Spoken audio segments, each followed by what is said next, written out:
నమస్కారం గురువుగారు. శుభాశీస్సులండి. గురువుగారు, బోనాల పండగ స్టార్ట్ అయిపోతుంది. అవును. బోనాల పండగ అసలు అవును. ఎలా చేసుకోవాలి? బోనాల పండగ ప్రత్యేకతని తెలియజేయండి గురువుగారు. చాలా మంచి విషయము. బోనాలు అనేదేదో మనం ఆ పదాన్ని కొంతమందికి అర్థం కాదు. కొంతమందికి అవగాహన. బోనం అనేటప్పటికి ఒక మాటలో చెప్పాలంటే, ఒక మనము కుండలో, మట్టి కుండలో హ్మ్. అమ్మవారికి నివేదన. ఇది కూడా చెప్పాలంటే అప్పుడప్పుడు మనము ఉపవాసం ఉండి తెల్లవారుజామున మనం అమ్మవారికి సద్ది సల్ల చేసి అందులో పెట్టి, అలాగే ఆ బోనానికి పసుపు మొత్తం అంతా కూడా పట్టించి, కుంకుమ బొట్టులు పెట్టి, అందులో మళ్ళీ విభూది బొట్లు కూడా పెడతారు. విభూది బొట్లు కూడా పెట్టి, కుంకుమ, అలాగే పసుపు, కుంకుమ, విభూది 3 కూడా పెట్టి, అది ఏమిటంటే పసుపు, కుంకుమ, విభూది కూడా ధరించడం ఏంటంటే, పూర్తిగా గౌరీదేవిని మనం పూజించడం. అలా చేసి, అలాగే ఒక పసుపు ఆ తెల్లని వస్త్రాన్ని పసుపు నీళ్ళల్లో ముంచేసి, ఆ బోనానికి కట్టి, అలాగే పసుపు ఆహ్, నీళ్ళల్లో దారాన్ని ముంచి, ఆ బోనానికి కట్టి, ఆ బోనానికి వేపాకులు, వేపాకులంటే ఈమ అమ్మవారు, వేప చెట్టు. మనము రాగి చెట్టు, వేప చెట్టుకి రాగి చెట్టు అవుతే మహావిష్ణువు, వేప చెట్టు అవుతే అమ్మవారని చెప్పేసి లక్ష్మీదేవి అనేసి వాళ్ళిద్దరికీ కూడా వివాహం చేస్తాం కదా! అశ్వత్థ వృక్షము, అలాగే వేప వృక్షానికి. అదేవిధంగా అమ్మవారు సాక్షాత్తు అమ్మవారే అన్నట్టుగా ఆ వేపాకులు తీసుకొని మనము ఆ యొక్క బోనానికి కట్టి, అదే కాకుండా మనం చేత కూడా వేపాకు మండలు పట్టుకొని అమ్మవారికి మనము భక్తి శ్రద్ధలతో అమ్మవారికి మౌనంగా దీక్షతో, ప్రేమతో, భక్తితో మన ఇంటి నుంచి అమ్మవారి ఎక్కడైతే దేవాలయం ఉందో, అమ్మవారి యొక్క దేవాలయాలు అంటే మనం అక్కడ గ్రామ దేవతలైనా పర్వాలేదు. పోచమ్మ, ఎల్లమ్మ, పోలేరమ్మ, అంకాలమ్మ, మారమ్మ ఇలా చెప్పుకుంటూ పోతుంటే అనేక అమ్మవార్లు ఒక్కొక్క చోట ఒక్కొక్క ప్రాంతంలో ఒక్కొక్క ఏరియాలో ప్రతి వీధికి కూడా అక్కడ అమ్మవారిని ప్రతిష్ఠ చేసుంటారు.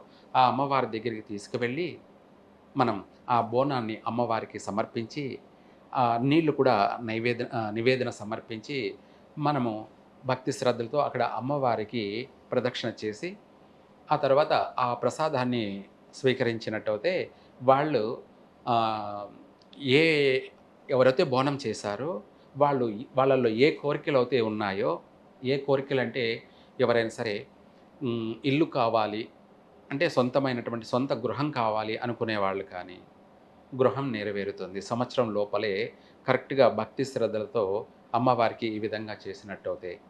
అందులోనూ మనకు ఆరోగ్యం బాగలేని వాళ్ళు ఎవరైనా సరే ఈ బోనం ఎత్తొచ్చు. హ్మ్. ఆరోగ్యం బాగలేకుండా ఉంటారు కదా! ఇంట్లో వాళ్ళు కానీ, లేదంటే వాళ్ళకి కానీ ఆరోగ్య సమస్యలు ఉంటారు కదా! అటువంటి వాళ్ళు ఈ ఉపవాసం చేసి అమ్మవారికి బోనాన్ని సమర్పించినట్టయితే మళ్ళీ సంవత్సరం తిరగతల్లే వీళ్ళు మళ్ళీ సంపూర్ణ ఆరోగ్యవంతులుగా మళ్ళీ చిన్న పిల్లల్లా గంతులేసే అంత విధంగా వాళ్ళు ఆ ఆరోగ్య సమస్యల నుంచి బయటపడతారు. మంచి సంపూర్ణ ఆరోగ్యవంతులుగా ఉంటారు. అదే కాకుండా ఆ స్త్రీ ఎవరైతే బోనం ఎత్తారో తన భర్తకు 10,000 గండాలైనా సరే ఈ బోనం ఎత్తిన తర్వాత అమ్మవారికి సమర్పించిన తర్వాత ఎటువంటి గండాల నుంచైనా కూడా తప్పించుకు తిరుగువాడు ధన్యుడు సుమి అన్నట్టుగా తను 10,000 గండాల నుంచైనా కూడా మాంగళ్యాన్ని కాపాడుతుంది. బయటపడతాడు. సేవ్ అవుతాడు. అదే కాకుండా దాంతో పాటు మనము ఆ సమర్పించినటువంటి ఆ బోనాల్లో ఆహ్, మనము మళ్ళీ అదే సంవత్సరం తిరిగి రాకముందే ఆర్థిక పరంగాను, వ్యాపార పరంగాను వాళ్ళు స్థిరపడతారు. ఇవి కాకుండా ఎవరైతే సంతానం ఆలస్యం జరిగినటువంటి వాళ్ళు కానీ, లేదా సంతానం తను గర్భవతి అవుతూ నెల కానీ, 2 నెలలకు కానీ, 3 నెలలకు కానీ, 4 నెలలకు కానీ, 5 నెలలు కానీ అబార్షన్ గర్భస్రావం జరిగినటువంటి వాళ్ళు కూడా. అంటే ఒకసారి జరగగానే రెండోసారి మనకు అటువంటి సమస్య రాకుండా అమ్మవారికి భక్తి శ్రద్ధలతో బోనం తీసుకెళ్ళేటప్పుడు మనము పసుపు ముద్దలు, పసుపు ఆ, ఉండ్రాళ్ళు మాదిరిగా చేసి మనం ఆ పిల్లల్ని ఆ, ఆ ఆ ముద్ద చేస్తున్నాం కదా, పసుపు ముద్ద, దాన్ని మనం పిల్లలుగా భావించి కొడుకు అవుతే కొడుకుగాను, లేదంటే కూతురు అవుతే కూతురుగాను భావించి ఎన్ని పసుపు ముద్దలు చేసి దాంతోపాటు అమ్మవారికి తీసుకుపోయి ఆ బోనంతో పాటు ఆ పసుపు ముద్దలను కూడా అమ్మవారికి సమర్పించావంటే మళ్ళీ సంవత్సరం తిరగతలకే వాళ్లకు కొడుకు పుడతాడు, అంటే వంశాభివృద్ధి జరుగుతుంది. వాళ్ళు సంతానం గురించి ఆ బోనాన్ని సమర్పించినట్టు అయితే వాళ్ళకు మళ్ళీ బోనాలు వచ్చేటువంటి ఆషాఢ మాసం వచ్చేలోపు తను గర్భవతన్న అవుతుంది, లేదంటే కొడుకునన్నా కంటుంది, పుత్ర సంతాన ప్రాప్తి కలుగుతుంది. ఇలా సర్వ సకల సౌభాగ్యాలను కలగచేసేటువంటిదే ఒక మాటలో చెప్పాలంటే అమ్మవారికి బోనాన్ని సమర్పించడం. ఈ బోనాల విషయంలో మనము మన ఇంట్లో ఎవరైనా మైలు ఉన్నారనుకుందాం.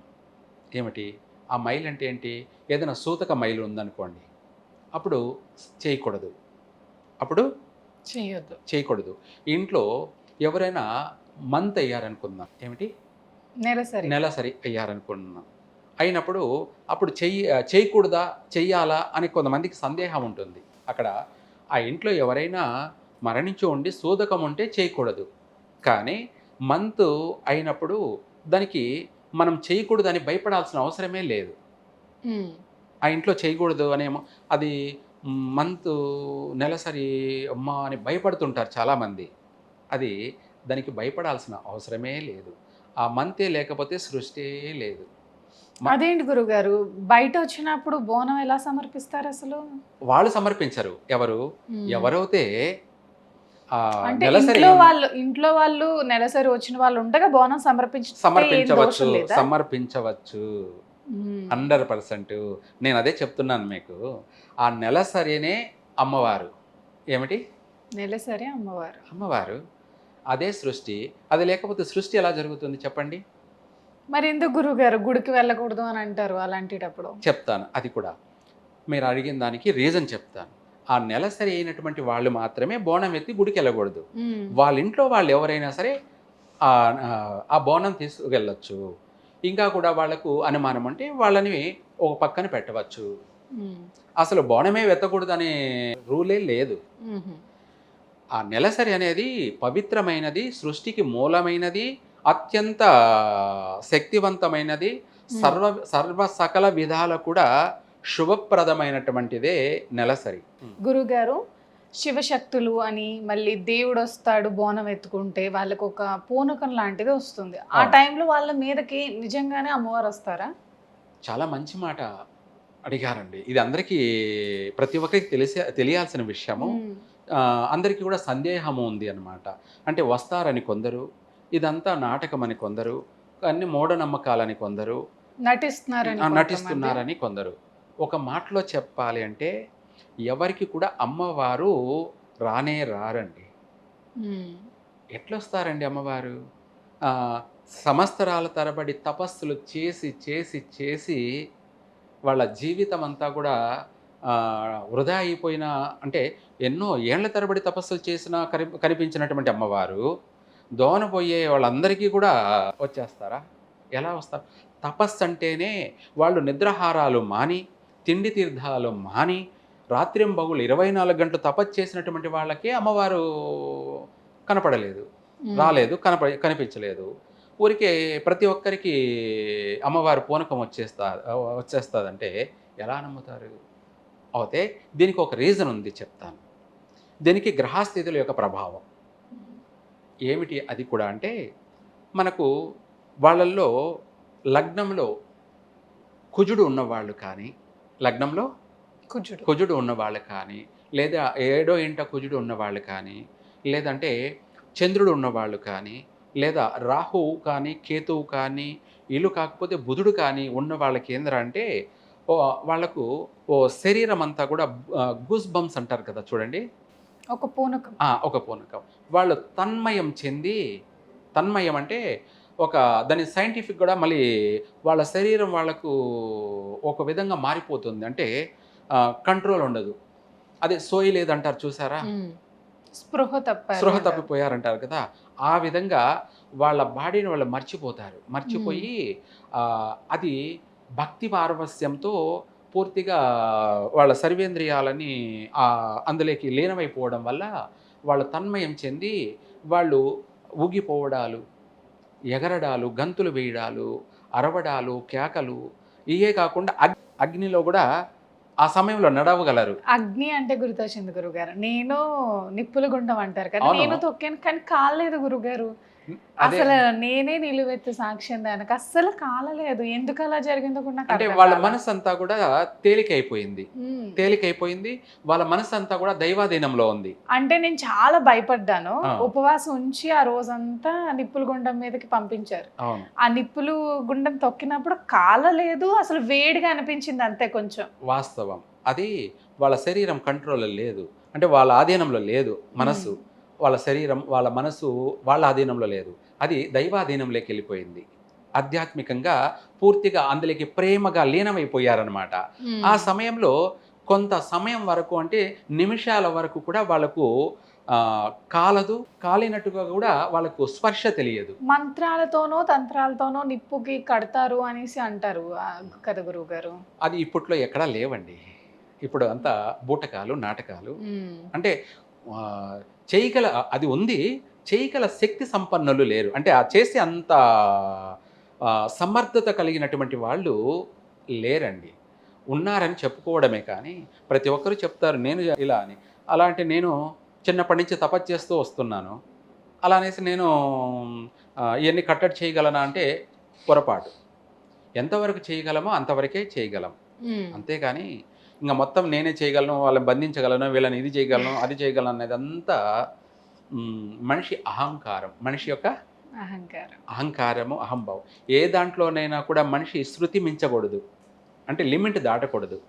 ఇప్పుడు మీరే ఒక స్కూటీలో జర్నీ చేస్తున్నారు, ఓ 40, 50 వెళ్ళారనుకోండి, సేఫ్టీగా ఉంటారు. అదే 100, 120, 150 పోయారనుకోండి, ఏమవుతుంది? ఎగిరిపోతారు, యాక్సిడెంట్ అవుతుంది. అట్లాగే మనం చెప్పడం కానీ మనం చేసే దాంట్లో కూడా మనం ఎంతవరకు చేయగలమో అంతవరకే మాట్లాడాలి తప్ప అంతకు మించి ఓవర్గా మాట్లాడామనుకోండి మూల్యం చెల్లించాల్సిందే. ఏమవుతుంది?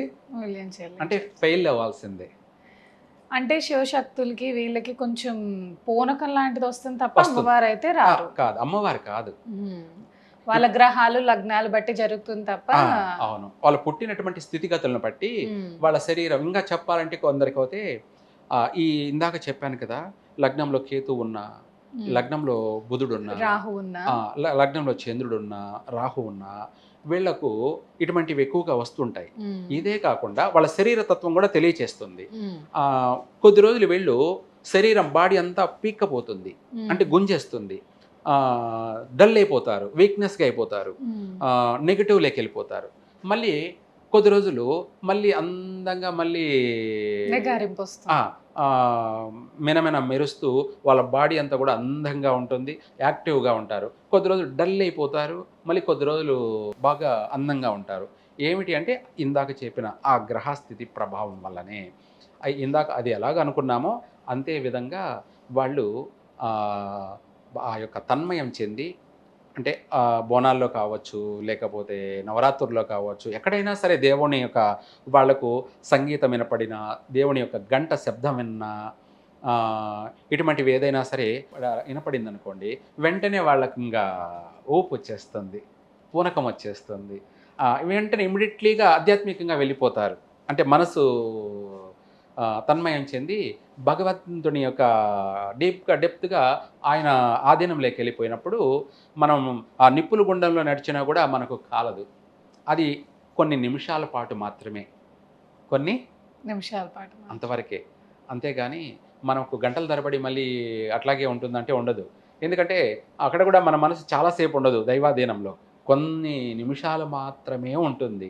ఆ దైవాధీనంలో నుంచి మనం బయటకు వచ్చినప్పుడు వెంటనే మనకు కాలుతుంది, వెంటనే ముట్టుకుంటేనే పొక్కు వస్తుంది గురుగారు. ఆ రోజు అసలు కాలేదు నాకు, కాలుతుంది. అందుకనేసి ఇవన్నీ కూడా మనము డీప్గా ఆలోచించాలి, చెప్పాలి, మాట్లాడాలి తప్ప అన్నిటికీ పిచ్చిగాను మూఢనమ్మకాలుగాను కూడా వెళ్ళకూడదు. చాలా చక్కగా వివరించారు గురువు గారు. ధన్యవాదాలు. నమస్కారం.